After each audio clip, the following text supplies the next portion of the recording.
ये माता पिता भाई बहनों और आज के समारोह के केंद्र बिंदु संत चार्ल्स की धर्म बहनें, संत चार्ल्स बोरोमियो का जीवन सबके लिए आदर्श और प्रेरणादायक रहा।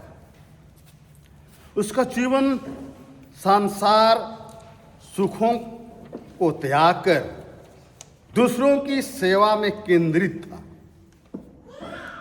उसका हर दिन का जीवन ईश्वर के प्रति समर्पित था। वह ध्यान, मनन और प्रार्थना के माध्यम से अपना कार्य ईश्वर की इच्छा अनुसार ईमानदारी पूर्वक पूरा किया करता था। उसका जीवन दूसरों को सुसमाचार और प्रार्थना के माध्यम से विश्वास की ओर प्रेरित करना था। वे अपने भेड़ों के एक अच्छे और सच्चे चरवाहे थे।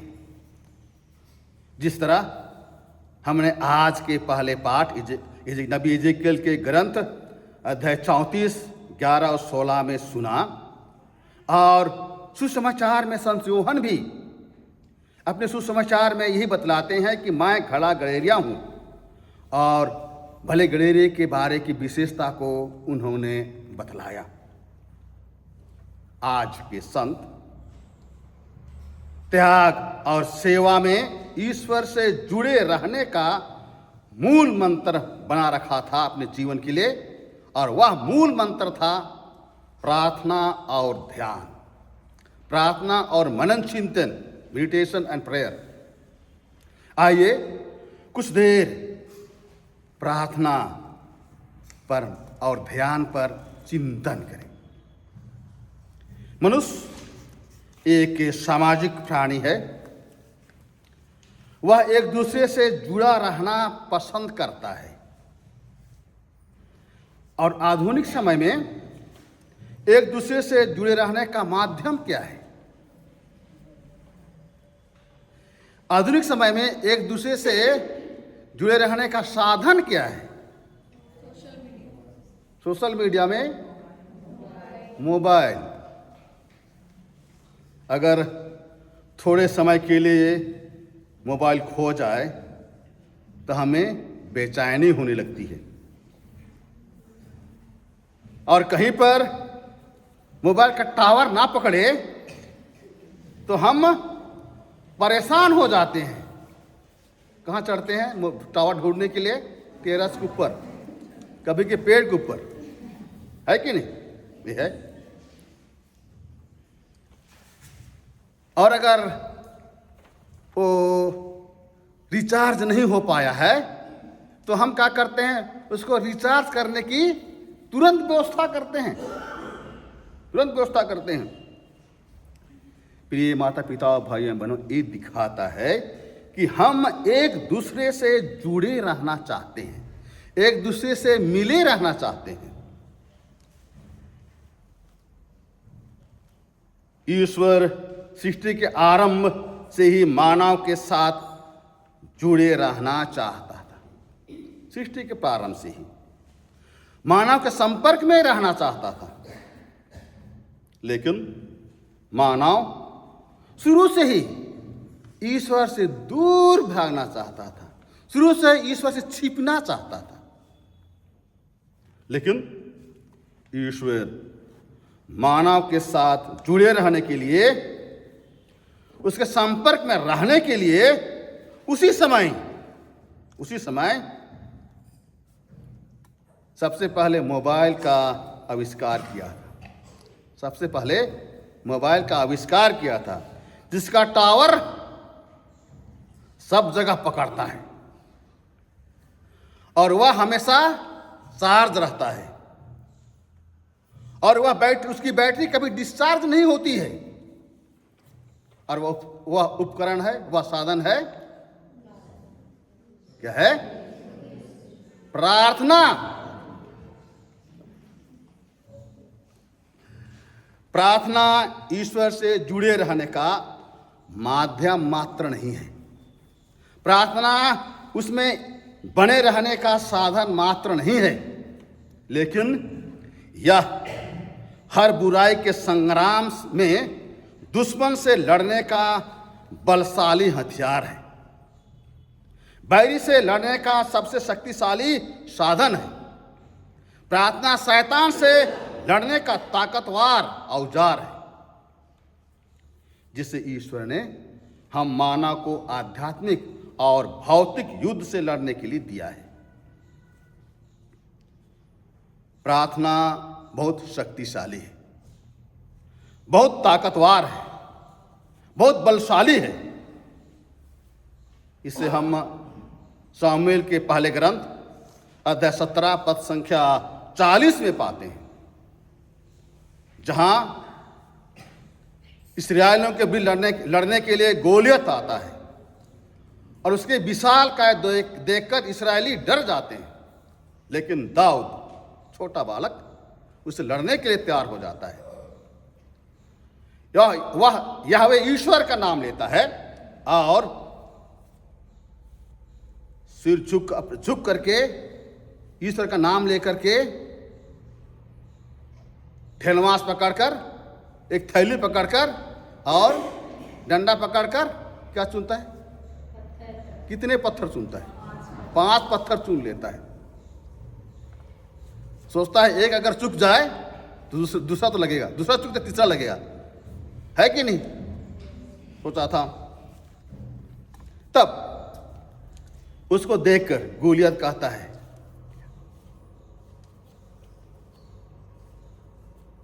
तुम मुझे कुत्ता समझे हो? डंडा और थैली लेकर लड़ने आ रहे हो मुझसे, अकेले आ रहे हो? दाऊद कहता है, मैं आपसे लड़ने के लिए अकेला नहीं, वरन यहोवा ईश्वर मेरे साथ है और मैं उसके नाम से लड़ने आ रहा हूं। और तब वह एक पत्थर निकालता है, ठेलवास में रखता है, चलाता है और उसके सिर पर और गोलियत खड़ा हो जाता है। उस वीर योद्धा को मारने के लिए केवल एक ही पत्थर काफी था, है कि नहीं? दाऊद अपने लिए सोचा था और ज्यादा पत्थर लगेगा, 5 पत्थर लगेगा, लेकिन ईश्वर के लिए एक ही पत्थर काफी था, 4 पत्थर बेकार था। वैसे ही संत यूहन्ना रचित सुसमाचार अध्याय 6 पद संख्या 5 और 13 में पाते हैं, जब यीशु गलीलिया से कफरनाहोम को जाते हैं और उसके पीछे इतनी सारी विशाल भीड़ उसके पहुंचने के पहले पहुंच जाती है। उसको देखकर यीशु को चिंता हो जाती है, इन्हें कैसे खिलाऊं, क्या करेंगे? तब शिष्य यीशु से कहते हैं, प्रभु इतनी सारी भीड़, 200 दिनार का रोटी भी कुछ नहीं होने को है, हम कहां से रोटी लाएं? चेलों ने भीड़ को देखा और उस समय रोटी के दाम को कैलकुलेट किया और उसका निकाला कि हाँ, कम से कम 200 दिनार तो काफ़ी नहीं हो सकते हैं, लेकिन उन दिनों में 200 दिनार भी बहुत था। यीशु ने 5 रोटी और 2 मछली को अपने हाथों में ले लिया। उसने ऊपर आंखें उठाई, ईश्वर से प्रार्थना की और तब उसने चेलों को दे दिया बांटने के लिए, और चेले बांटने लगे और 5000 से अधिक भीड़ को खिला दिया। सब तृप्त हो गए। तृप्त को नहीं हुए, क्या बच गया? 12 टोकरे बच भी गया।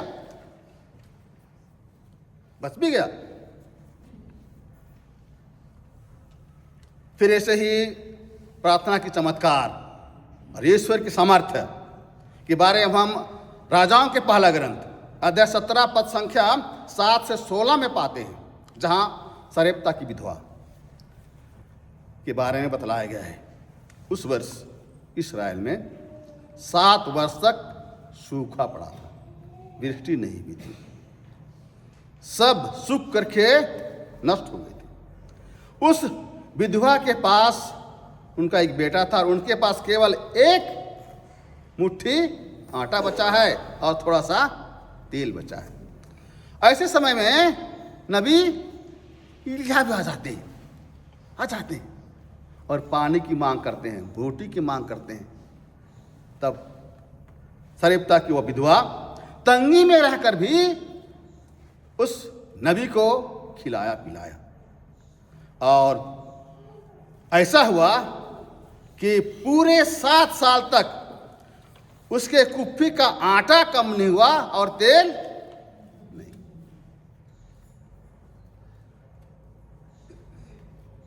प्रिय भाइयों बहनों, अहम सवाल तो यह था कि प्रार्थना से ईश्वर का सामर्थ्य क्या कर सकता है। प्रार्थना से ईश्वर का सामर्थ्य क्या कर सकता है। यदि उस कुप्पी में थोड़ा भी आटा होता, एक टिप्पा भी तेल होता, तो भी 7 साल में खत्म नहीं होता। आज प्रश्न है,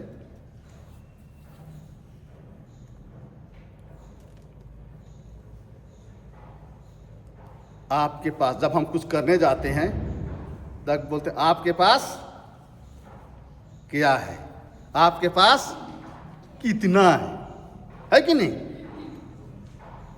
इसके बारे में प्रिय भाइयों बहनों आप चिंता ना करें, किंतु आप सोचें कि क्या ईश्वर आपके साथ है। आप सोचें कि ईश्वर आपके साथ है। हम उस नन्हे बालक दाऊद के बारे में सोचें, वह तो 5 पत्थर लेकर युद्ध करने के लिए निकला था, किंतु ईश्वर के लिए 4 पत्थरों की जरूरत नहीं पड़ी।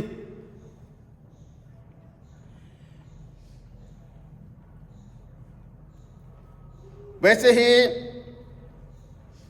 यीशु ने 5 रोटी और 2 मछली से 5000 से ज्यादा लोगों को खिलाया पिलाया। यीशु के लिए 6वें रोटी की जरूरत नहीं पड़ी, 3री मछली की जरूरत नहीं पड़ी। ये प्रार्थना के माध्यम से ईश्वर की समर्था क्या कर सकता है दर्शाता है। प्रार्थना शक्तिशाली है, बलशाली है।